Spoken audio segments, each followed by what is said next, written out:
L'AS Monaco a ouvert les portes du stade Louis II et de son centre de performance aux membres de l'Association des clubs européens afin d'accueillir la 5e session du programme d'échange de connaissances de l'ECA sur le football junior. Environ 80 représentants de 47 clubs de football européens étaient réunis pendant 2 jours autour de la stratégie de recrutement des jeunes, un sujet clé au cœur des politiques de formation des grands clubs de football. On représente plus de 245 clubs en Europe et un peu plus de 160 clubs network. Et le but, c'est de permettre justement à tous ces clubs de pouvoir échanger entre eux, de pouvoir apprendre les uns des autres, de s'inspirer les uns des autres et de pouvoir finalement progresser tous ensemble. Durant ces 2 jours, les participants ont assisté à 7 présentations animées par des directeurs d'académie et des experts du football venant de Tottenham, du Dynamo de Zagreb, du Sporting Club du Portugal ou encore de l'ASM.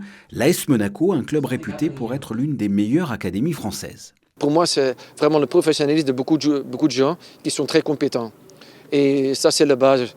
Les gens qui savent vraiment reconnaître des jeunes talents à un âge de 11-12, c'est pas facile, c'est pas du tout facile, mais quand même avec leur expérience, on arrive à trouver des talents qui sont à la fin, qui sont performants. Donc c'est quoi le secret? Je pense l'ensemble des petites choses, la culture, l'histoire de cette club, ça nous aide beaucoup.